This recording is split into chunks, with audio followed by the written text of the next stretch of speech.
Is Jalen Ramsey unhappy and wanting out of Miami?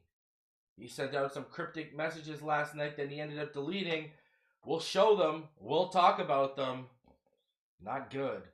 Tyreek Hill. Does he still want out? What's the latest on the situation and what are other players saying? Plus, has Anthony Weaver become one of the hottest names early on in the hiring cycle? We will talk about it all on today's episode. Do me the favor, smash the like button, subscribe if you're new, and as always, let's get into this one.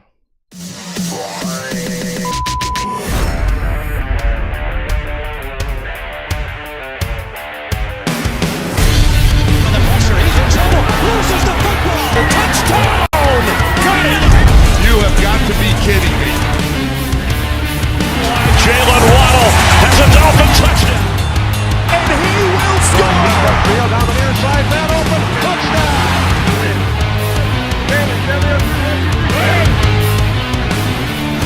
The run from Tua Tagovailoa. Touchdown! He's going deep. He's got it over the touchdown again.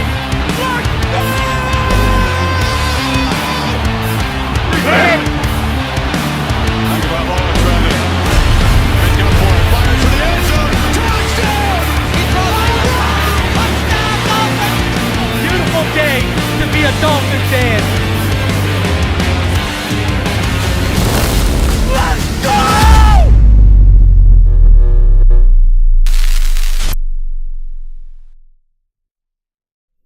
What is good, Fin Nation? What is good? It's your boy Reason. We're back here for another one. Sorry about sounding like I might have been in a tunnel there at the beginning.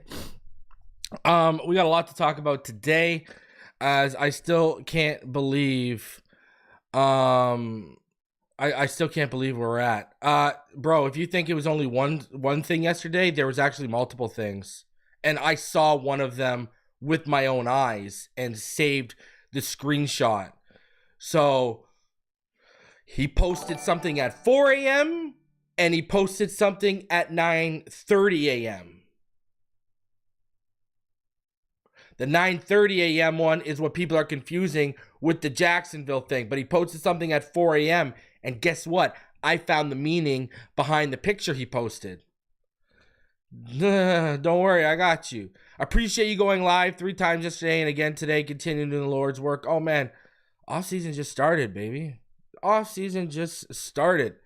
And you know, this is where we shine here over at Phinside The NFL. It's your number one destination for the Dolphins and the draft. All right. So we're going to have you locked in for that. As we've had for 5 years now. So we'll be locked in for the draft, free agency. Oh man, we just getting started. And then next thing you know, we'll be back to rookies reporting.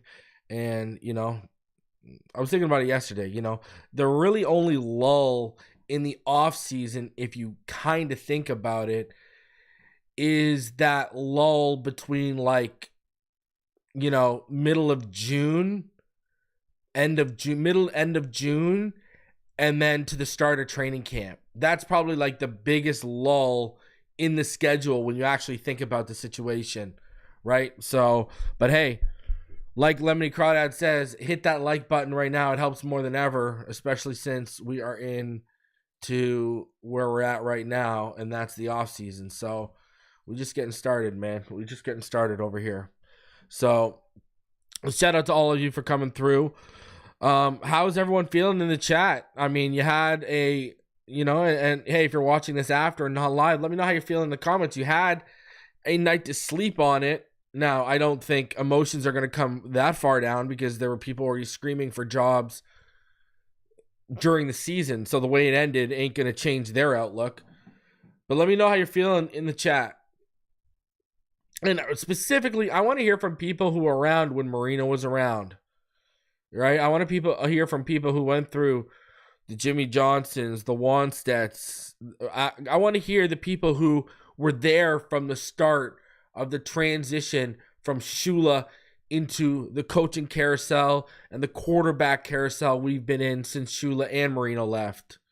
So That's what I want. I want to hear specifically from y'all how you guys are feeling today, because I know, there's a lot of people from that era who, they think towards, obviously the durability is a massive issue, but in terms of production and quarterback play, they think he's the best since Marino. And there's a large portion of that group who think McDaniel is one of the best coaches we've had since Shula retired. So I want to hear from that, I want to hear all of that. You know what I mean? I want to hear from everyone what's going on. Let me know. Let me know in the chat.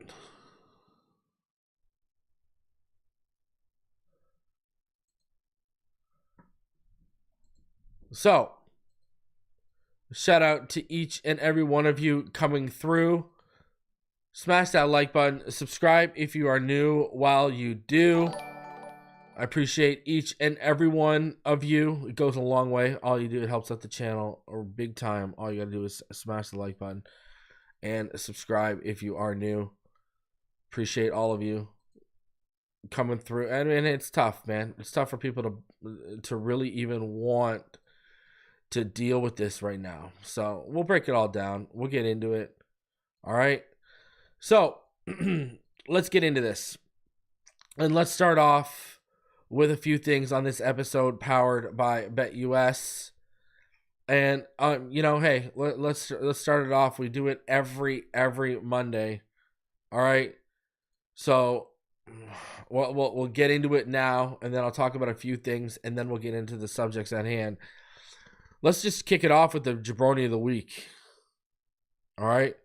And before we do, I do want to go to the chat, and I do want to see what some of the live people, some of the people are saying live. First of all, shout out to Jonathan.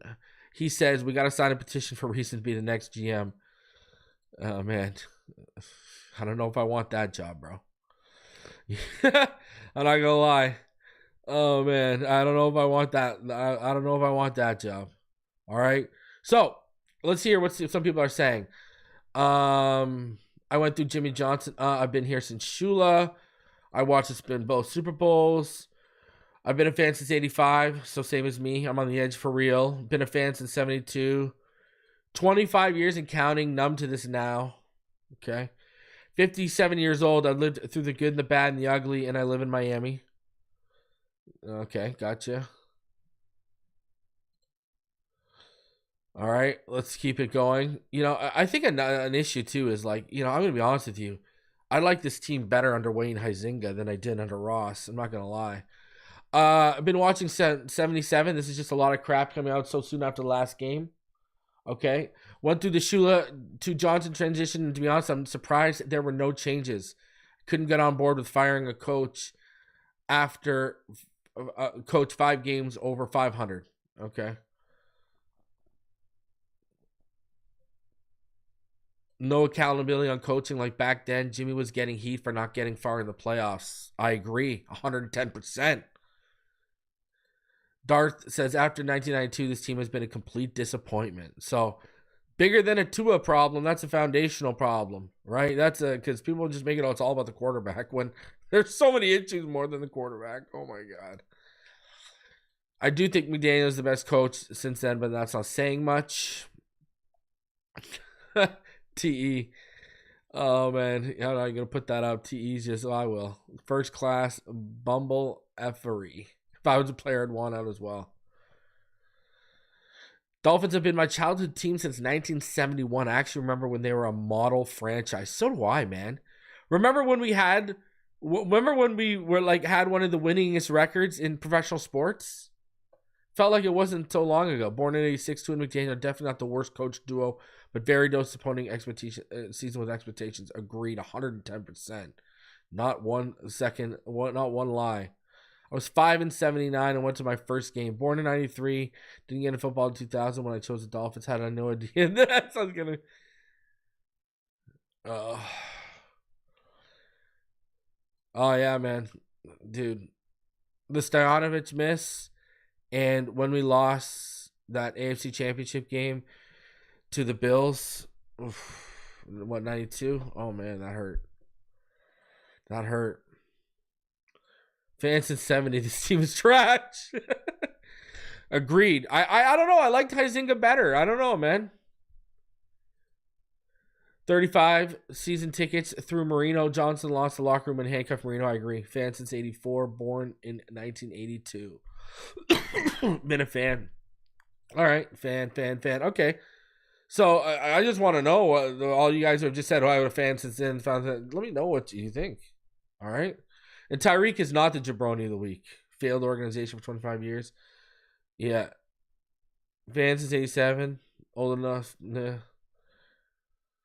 I know. It's crazy. That Dark Sadic nailed it. He's been here since 95, 96. Oh, man. That was actually, okay, I lied. The AFC Championship loss to the Bills, the Stojanovich miss, and that game are like legitimate like tear moments for me as a child.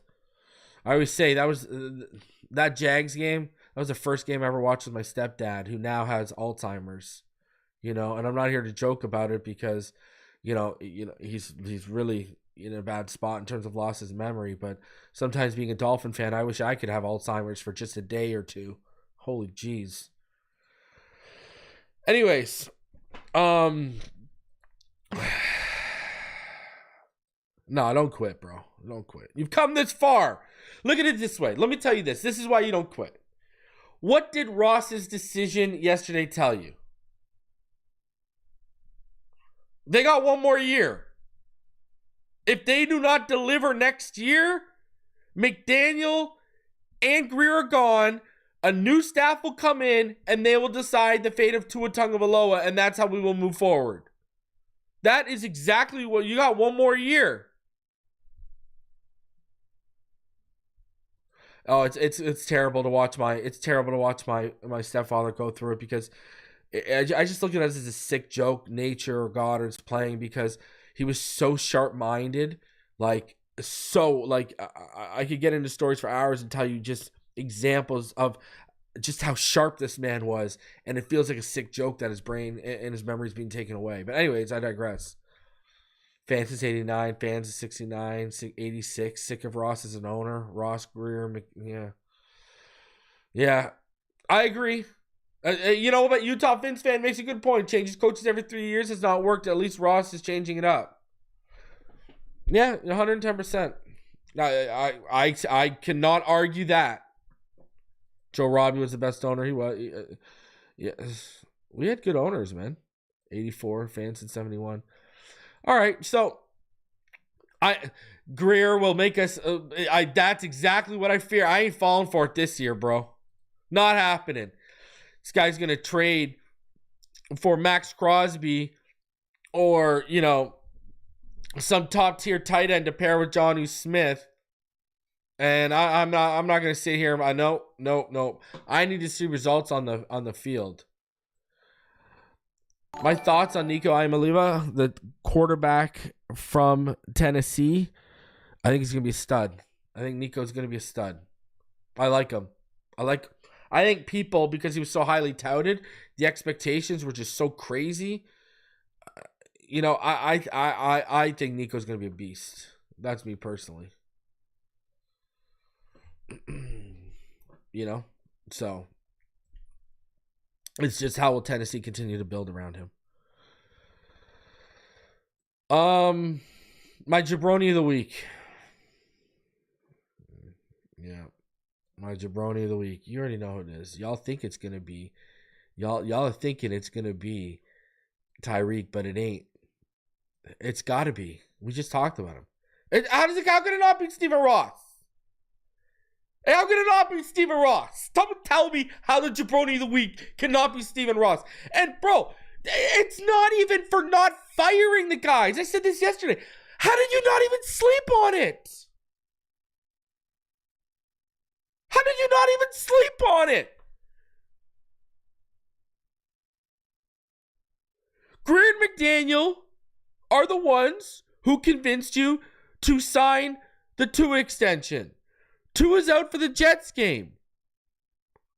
The Jets beat you by 12 points. and quite frankly embarrassed you in a must-win game.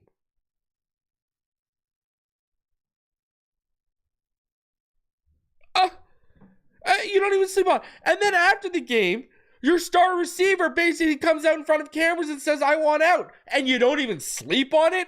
45 minutes after the Tyreek Hill tirade and social media is blowing up and, hypothetical trade packages are already coming out. You say, well, I'm going to stick with Grier and McDaniel. Not even switch it up. Because I said this yesterday and I will repeat it. I don't have faith in that combination fixing the issues.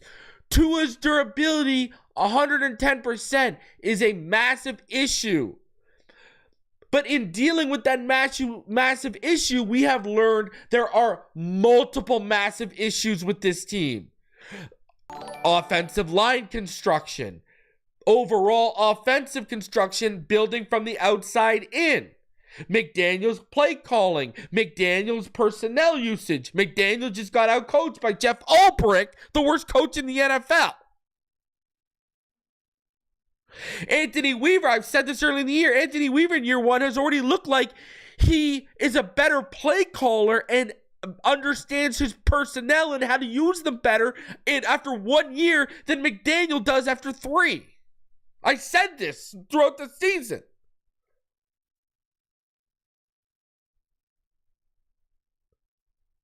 So, you didn't even take pause. You didn't even sleep on it. You didn't even sleep on it. That's wild to me. That's a wild. I'm not shocked that you kept both of them because we all knew you could run it back for a year. I mean, we covered an article on the show a couple weeks ago where Chris Perkins suggested they do that. Give them 1 more year and run it back. So we all knew that was a real possibility. And we all knew McDaniel was not in jeopardy. It was always going to be Chris Grier. But we also knew, if you've been watching this channel, Tom Garfinkel is this man's shield against everything. I mean, think about it. He's been a GM since 2016. He's been the main shot caller since 2019. He's been through 3 head coaches. How many GMs get a chance at 3 head coaches and none of those have had a playoff win? So if you're going to fire McDaniel, you needed to fire Grier because you're not going to give him a 4th head coach. So this is basically you guys are tied at the hip and you're fired if you don't make it happen next year.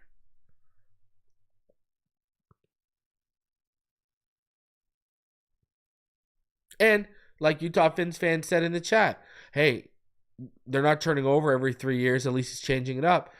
You're not going to hear an argument from me. That is a valid point. But it's okay to change up the GM. Because guess what? I said I don't have faith, and I don't know how Stephen Ross has faith that McDaniel and Grier can get this fixed together. And I've given my reasons why. I think there's enablers in that room. I think there's yes men in that room, i.e., who's the person? Listen, the person who said and suggested Liam Eichenberg can fill in for Robert Hunt and Robert Jones can fill in for Isaiah Wynn, fire that person. And the person who turned around and said, oh yeah, okay, we can make that work, fire that person as well.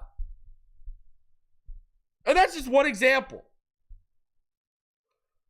The person who suggested, yeah, Skylar Thompson, you can move on from Mike White. You don't need to upgrade.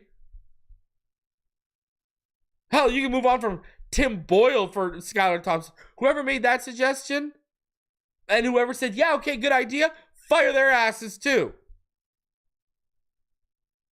Like, we can go down the list here.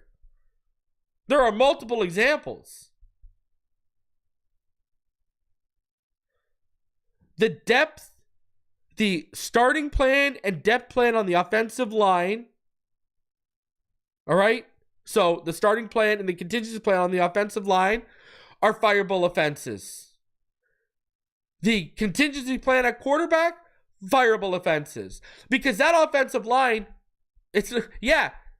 your first thought should be, I got to protect my injury-prone quarterback that I'm paying $50+ million a year, 110%. But if that doesn't kick you in the giblets and make you want to go get an offensive line, look at the run game. The run game did Tua no favors, did Hundley no favors, did our receivers no favors. Teams were daring you all year with the amount of too high they showed. Run under us, and we couldn't. You got an offensive line that let the run game down, your starting quarterback down, and all your backup quarterbacks down. And the fact that y'all couldn't see that coming, fireable offense.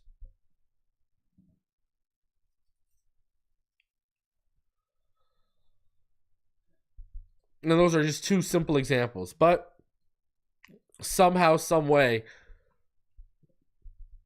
none of that shakes the branches on the tree and causes anything to fall. I still think there is a chance maybe Crossman and Frank Smith pay the piper.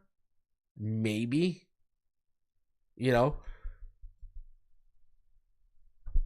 if you think McDaniel can't handle all the duties of being a head coach as well as being the play caller, your way of getting that play caller ability away from him is what? Fire Frank Smith, who's, let's be honest, just a placeholder. Either promote Darrell Bevel and make him the play caller as OC, or go out and get an experienced OC and play caller. Period. That fixes that. Danny Crossman, we don't even got to get into any of the reasons of why he shouldn't be here. I don't know who Danny Crossman has pictures of. I have no idea.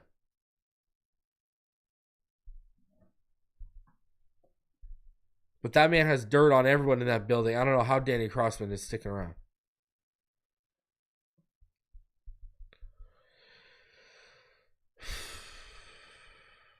All right, we're about to get into all this, but before we do, this episode, it is sponsored by BetUS. Go over to betus.com right now. Use promo code YouTube150. That's YouTube150. Get your first 3 deposits matched by 150%, up to $2,000, 24/7 customer service, quickest payouts in the industry. I'm going to tell you right now, let's go. Is Herbert going to get his first playoff win before Tua does? With how the Texans are playing? I mean, the Ravens are pretty much a lock. Let's be honest with ourselves. I think the Bills are pretty much a lock. I would probably take them 9.5 though, and 10. Oof. If we're going money lines, I'll take those guys on the money line.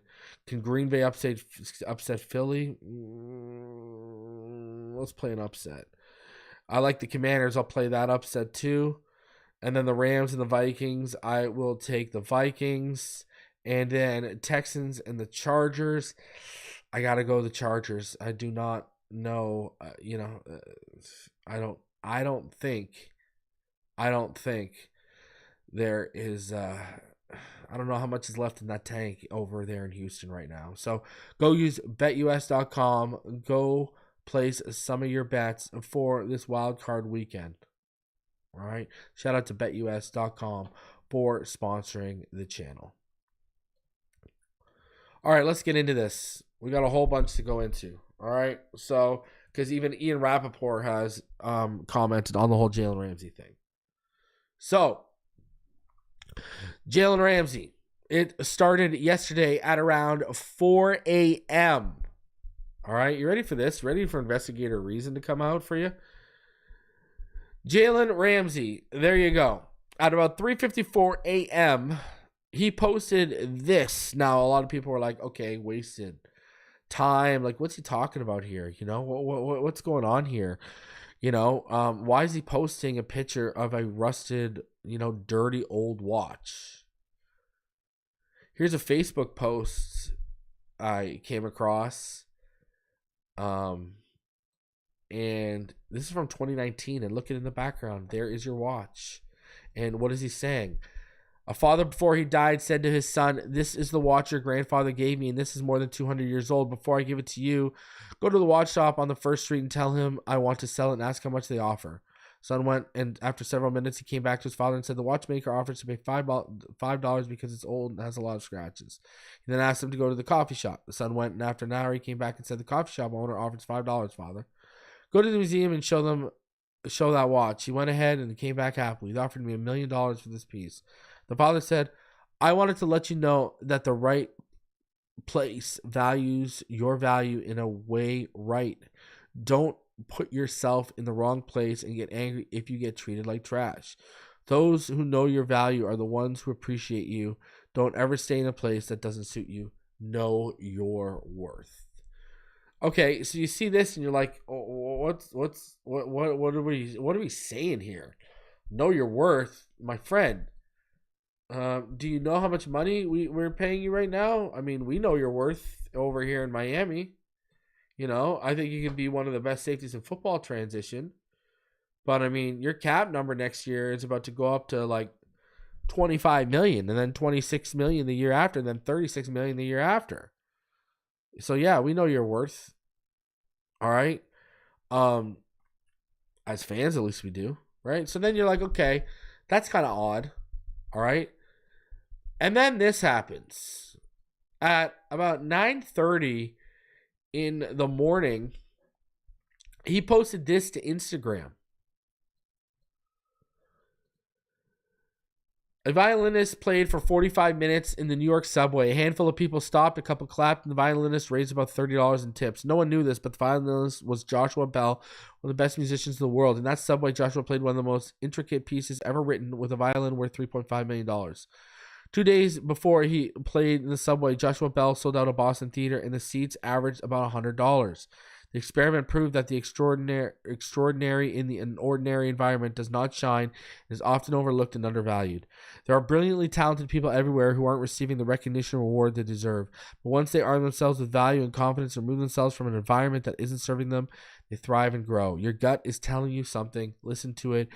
If it's telling you where you are isn't enough, go where you are appreciated and valued. Know your worth. Jalen Ramsey posted both of those about knowing his worth and being valued, and then deleted them. And that led to rampant speculation this morning. Is he not happy? Does he not want to be in Miami? Does he want out of Miami? Right? And obviously everyone's just caught up after what happened with Tyreek last night. And that was not from his days in Jacksonville. Anyone who's saying that, I don't know what you're talking about. He deleted it. It's from 9:30 in the morning. All right? No, this was not. And the picture with the watch, which has the same message, it's all about knowing your value, knowing your worth. The picture with the watch, he posted that at like 4 a.m. this overnight. So they both share the same freaking message. I don't know what we're not understanding here. So it all correlates. People just want to be in denial. Now, one of those Twitter accounts, NFL Notifications, one of those whack accounts, they reposted that image I just showed you that was on his Instagram. And Ian Rappaport actually replied to it. This is what Rappaport said. So they said, Jalen Ramsey wrote a book on his Instagram story. Long story short, he wants out too. Ian Rappaport says, nah, nothing to do with that at all. So, it's about something. We know it's about something. But we know it's not about wanting out of Miami. And obviously, when people are going to look at him continuously talking about value and worth, this is going to come back to contract discussion. That's probably what this is going to come, that's probably what the next little storyline is going to be that this is about his contract. Now, could it be directed at Tyreek Hill and knowing your value and knowing your worth? Again, maybe. What's interesting about this is, why did he delete them? Even if these people who are wrong, that are saying that image I just showed you that Rappaport commented on, Rappaport would have said that's from Jacksonville. He wouldn't have. Again, that proves that came out this morning and he deleted it. Rappaport would have told all y'all, yo, this is from Jacksonville. There's nothing to do with it. But I've showed you 2 posts within 5.5 hours of each other with the same message about knowing your value and going somewhere where you're appreciated. If it was about his wife or his kids, he wouldn't delete them? This is clearly his agent or someone in his circle saying, yo, delete that.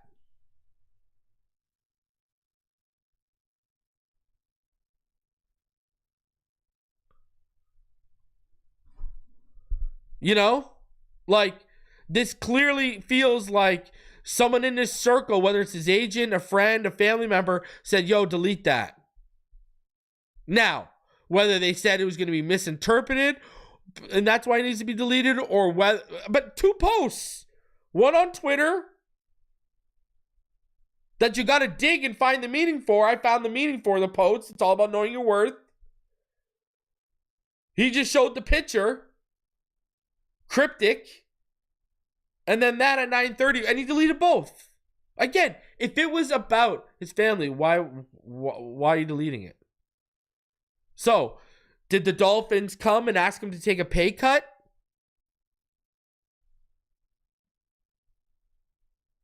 Is it about Tyreek Hill's situation? Does he want more money? I don't think it's about getting snubbed by the Pro Bowl. He wouldn't have deleted it.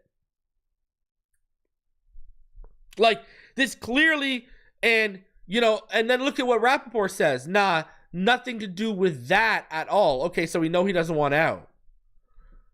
But it's not like Rappaport said, this is a non-story. He said, no, it's nothing to do with that.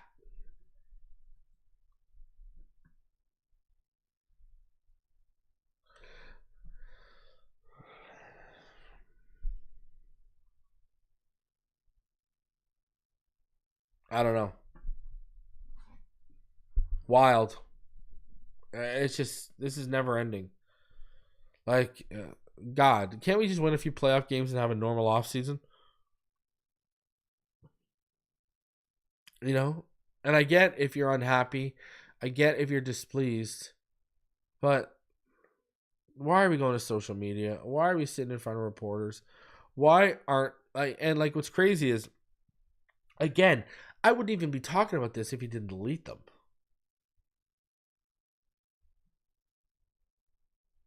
Hell, hey, Patty, maybe you're right. Maybe he's seen what I've said, and it's about, maybe they've had discussions with him. Maybe you need to move to safety. And he's turned around and said, no, I want to stay a corner.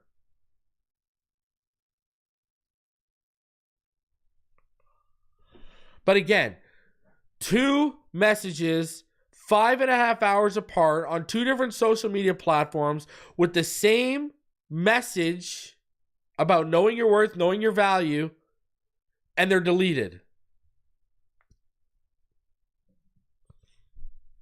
And I don't think it's a troll. So, I mean, I don't know. What's crazy is if let's say there is an issue with him, and let's say it's not even that he wants out. Let's say it's one of those things. We asked him to take a pay cut, he said no, or we've asked him, hey, maybe we can start transitioning to safety. He said no. Maybe right? Or even let's say if it's about Tyreek. You're a leader, bro. You're one of the captains of the team.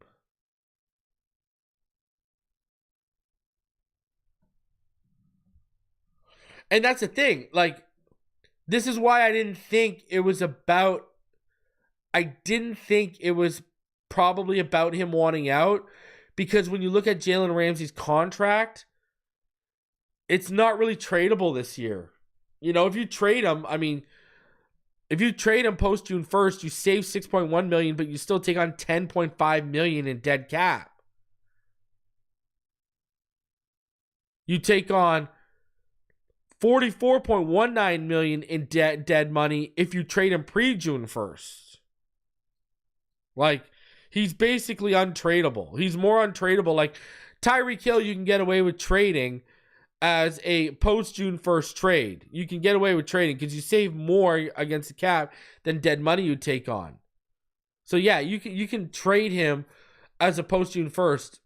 Ramsey, there are no positive salary cap implications from trading him.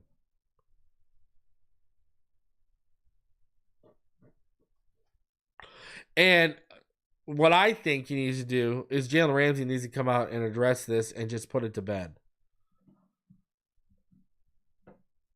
Because the last thing we do is, my whole point is, if it's about Tyreek, or if it's about us asking him to take less money, him saying no, or if it's about us asking him to move to safety and him wanting to stay at corner, you already got one guy going out in front of camera saying he's unhappy and basically wants out. We don't need, that whole secondary unit needs to be rebuilt from the safety room to everything basically behind Kohou, Fuller, and Ramsey. You can't afford to lose that Ramsey piece right now.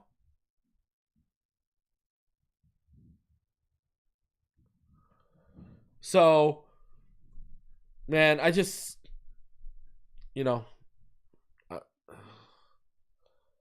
I don't want Jalen Ramsey to be traded. I want Jalen Ramsey to stick.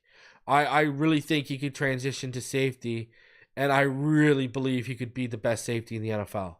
I honestly believe that. I'm not even just saying that. Like, I really, truly believe Jalen Ramsey could be the best safety in the NFL if he was down for the transition. I don't want to trade him.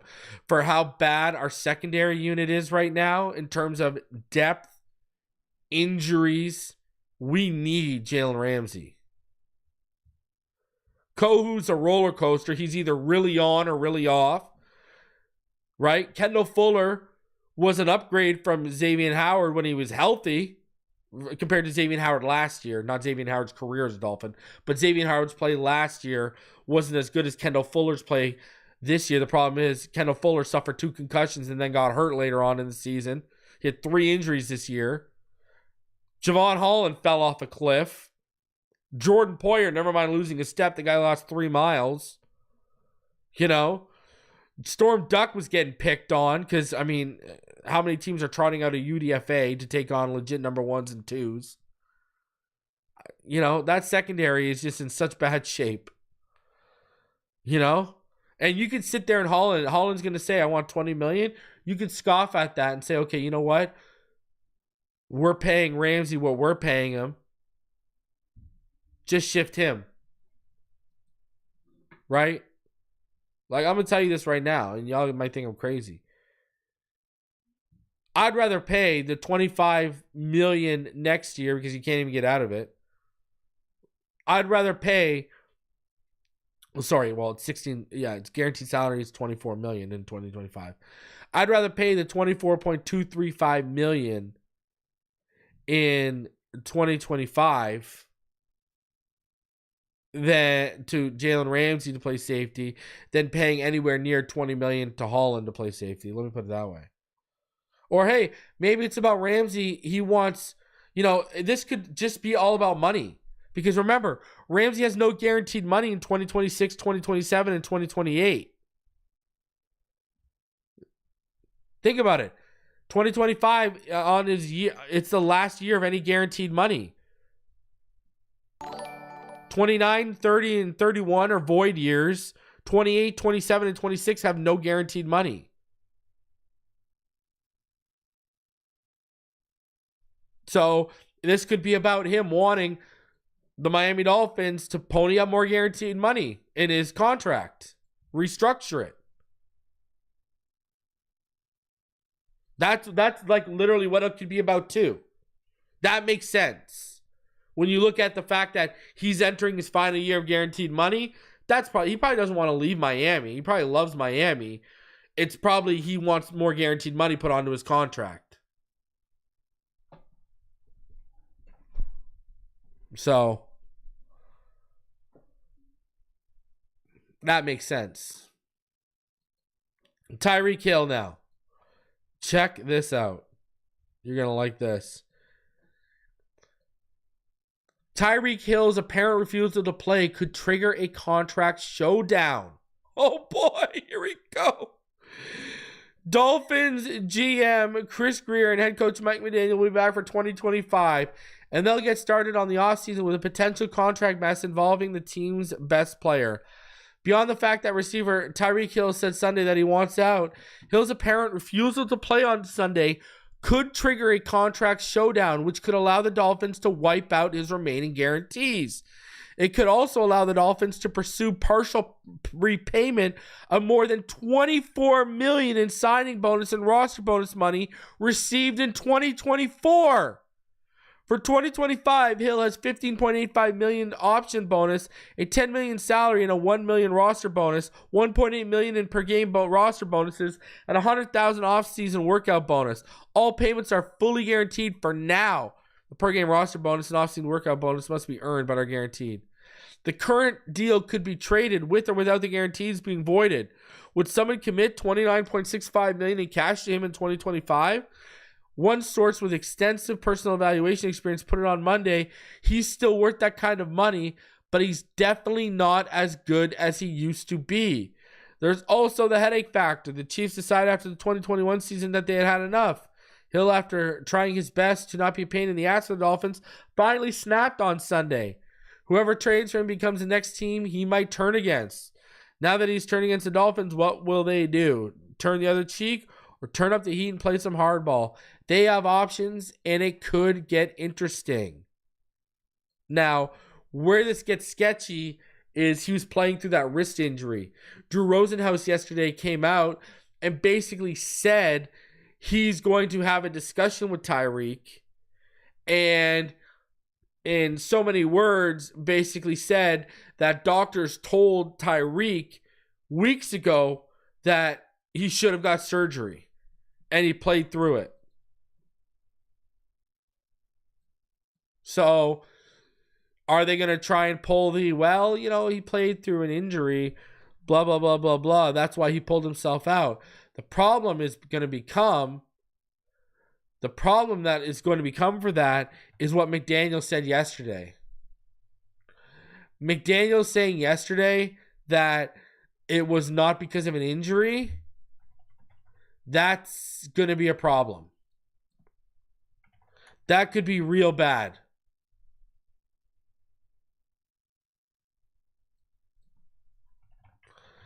So, I hope that isn't the case. I hope it doesn't get this ugly. Holy jeez. I really hope it doesn't get this ugly. But I guess it could. But I mean, Tyreek Hill even, he tweeted out last night. Love Fin Nation, blessing y'all. Open the doors for the Hill family forever. Nothing but respect and love. I don't know. If the Miami Dolphins try to get money back, holy jeez. I would actually be impressed.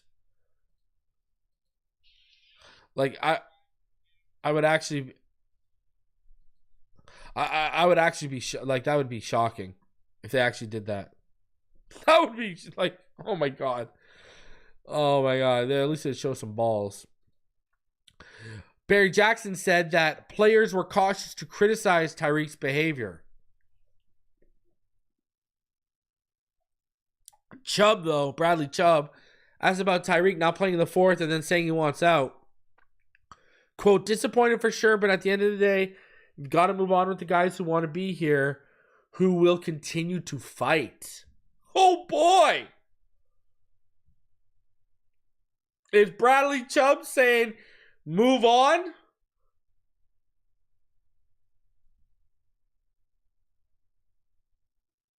Wow. Like, look at that. You've got to move on with the guys who want to be here, who will continue to fight. For a guy like Chubb, who they might move off of to save $20 million this offseason, man, I want more guys with that mentality in the room. Holy jeez. Good on Chubb. That's what we want to hear from a leader. And remember, Chubb was asked today about being shut down by the team. And apparently he wasn't close to coming back. Now, Alec Ingold was asked about the whole Tyreek thing today as well. And this is what Alec Ingold said. I mean, I think Tyreek's an emotional guy and he's a competitor, like a lot of us are. And you get to know a guy like that over a few seasons. I'm upset that things had to be shared the way they were. Okay. But at the end of the day, man, I have a lot of respect for him. Obviously, sharing a lot of time in the lockers with him, the practice field, the game fields, just seeing his light and his energy. He's a really great teammate that I've had the fortune to play against, and then play with as well. So, I think a lot of guys were emotional after the game. So I'm gonna take that with a grain of salt, and obviously we're gonna continue to have conversations. But man, he's a great competitor, great teammate, and we'll see what the offseason brings.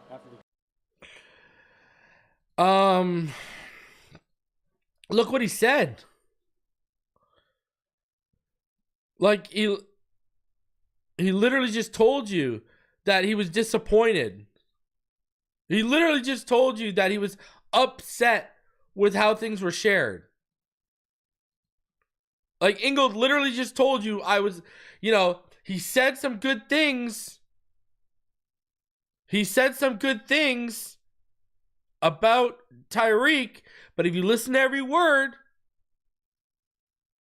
he basically said, I'm upset with how that came out. Because a leader's not supposed to go out and talk like that. You got to keep that in-house. Because here's the thing. When you look at what Tyreek said yesterday, he basically told you when he kept saying, I miss QB1, I miss QB1. What was he telling you? I can win with Tua. I can't win with Tua out and McDaniel. He was kind of throwing McDaniel under the bus.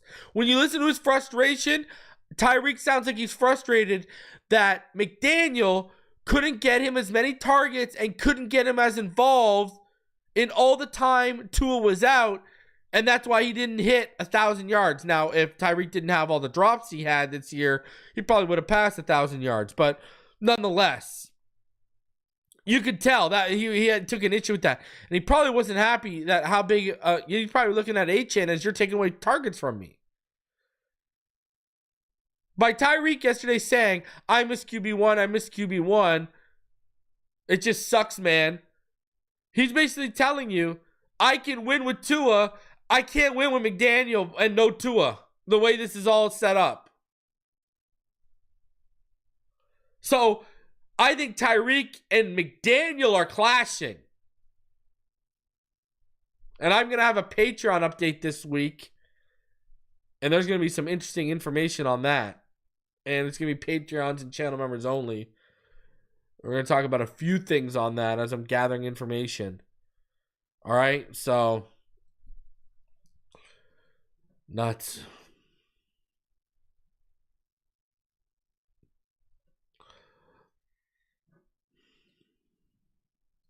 Well, continuing on here.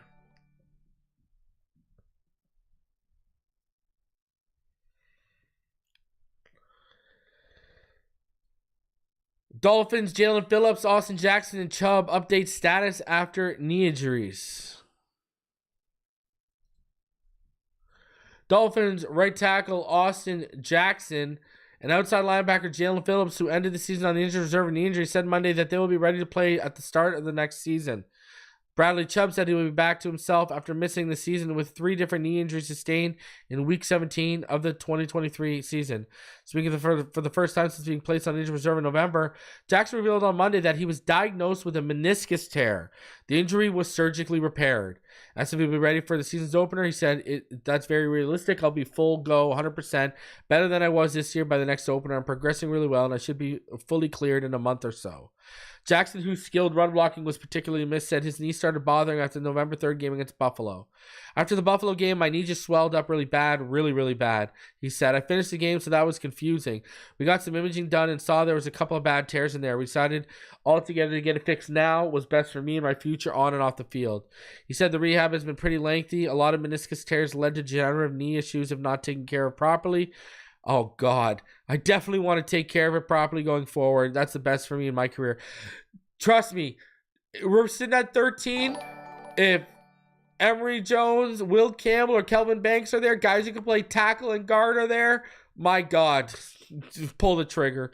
As for Phillips, the season ended with a torn ACL sustained in the Week 4 Monday night loss to Tennessee. Typical recovery for an ACL recovery is 9 months. I'll be back by training camp, ready to go. Phillips' injury happened when he collided with safety Jordan Poyer. He later returned to the game briefly because doctors said he couldn't do any more damage. Basically, it happened when the contact happened, and after that, came out for a play or two just feeling it around. With an ACL, you're still able to run in a straight line, so I was on the sideline doing some acceleration. I felt I was good. When they checked out my knee, they thought it might be an MCL, something like that. We were just like, brace it up, tape it up. I went in at halftime, did that, and then came out after halftime, tried to do a couple of series. Every time that I would play on a 45 degree, it just started buckling on me. So at that point, I just kind of knew I wouldn't be able to play. At that point, the damage was already done. I didn't do any extra damage to it or anything like that. It ended up being a partial ACL tear. They were going to have to operate on it anyways. It's feeling really good now, though. It's honestly been really seamless. The surgery, I think I'm 12 weeks out now. It's building that strength back in the quad. Everything is going swimmingly, and I feel really good right now. Aston compares ACL rehab to his recovery from a torn Achilles sustained in the Jets, against the Jets 14 months ago. Phillips said, it honestly completely different. With the Achilles, it took me a long time to even be able to walk normally.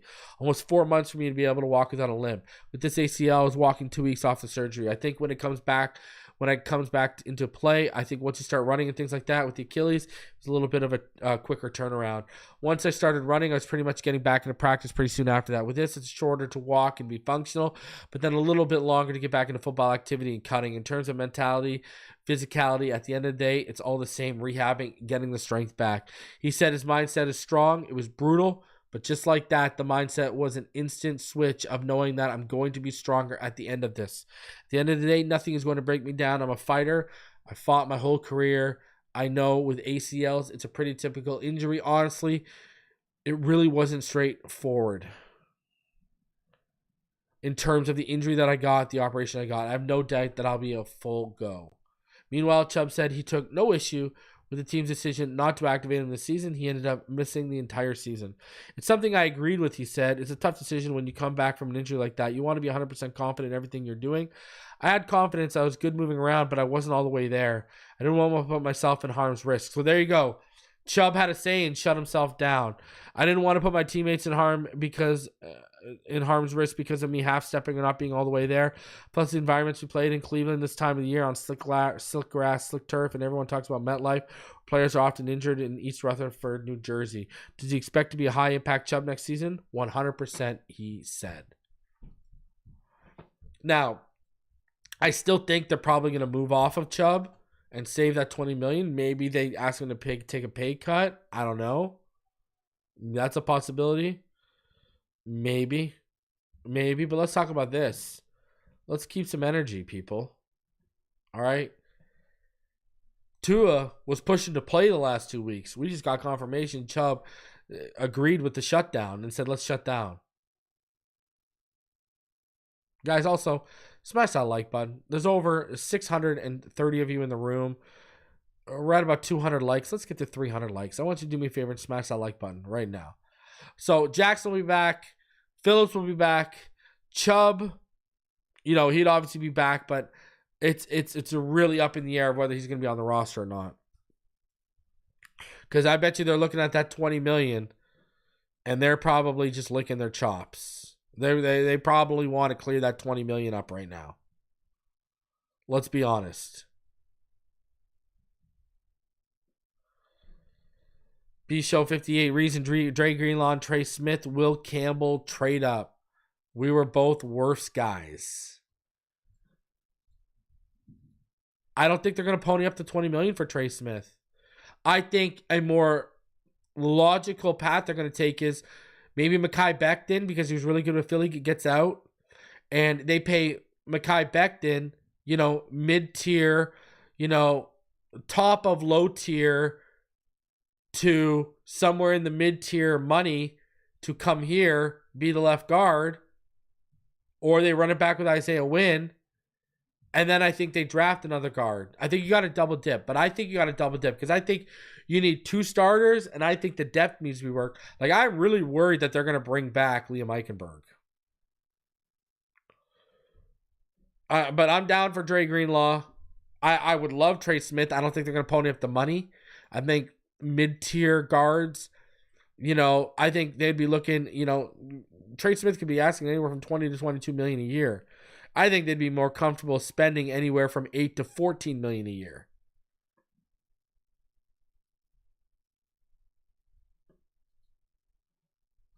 That's what I think.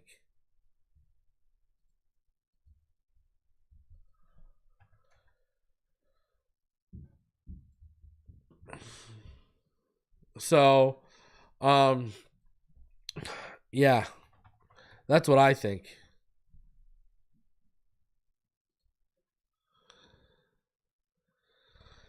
It is what it is.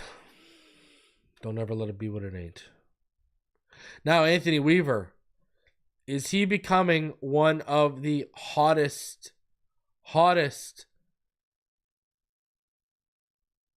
names in the free agent cycle? I don't know, but let's look into it because it seems like he just may be becoming one of them. And it's clearly doors are going to open, man. I hope we don't lose him. But hey, if we lose him, you got Robert Saleh waiting in the wings. But I say all that to show you guys what I'm going to show you here. So, 2 jobs he's been asked to interview for. The Chicago Bears have put in formal requests to interview Lions DC Aaron Glenn, Lions OC Ben Johnson, and Dolphins DC Anthony Weaver. That's at 9 a.m. today. Then at 4:07 today, the New Orleans Saints have put in a request to speak with Miami Dolphins defensive coordinator Anthony Weaver. So you've got the Saints and you've got the Bears have already put in formal requests to speak with Anthony Weaver. And it's day 1 of us getting eliminated. And listen, I'm not, you can say what you say about Robert Saleh as a head coach, but Robert Saleh as a potential DC, I would take that. Are you kidding me? I would take that.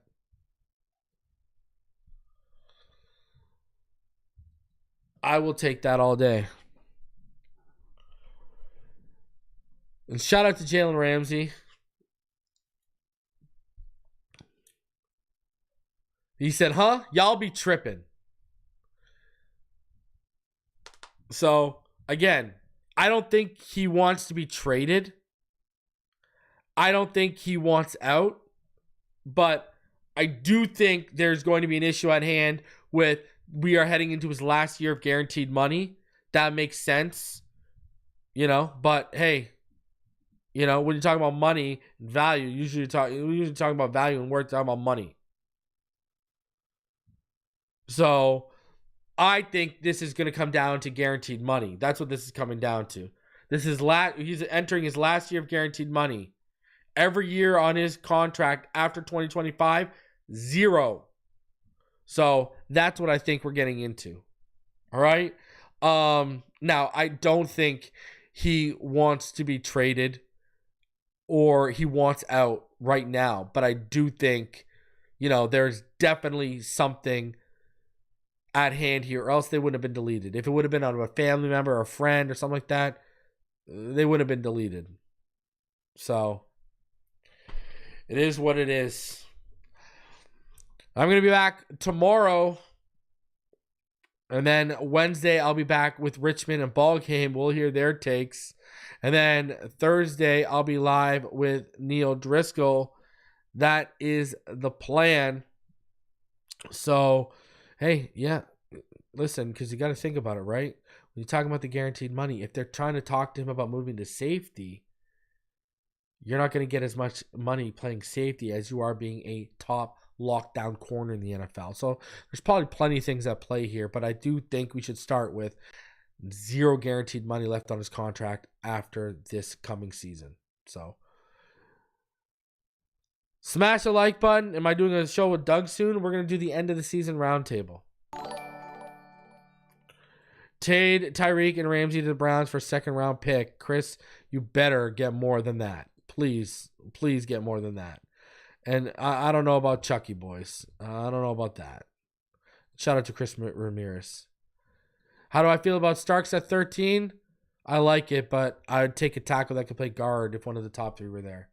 Fins up. I'll see y'all on the next one. Smash the like button. Subscribe if you're new. We'll see y'all on the next one. Fins up, everyone. Smash that like button.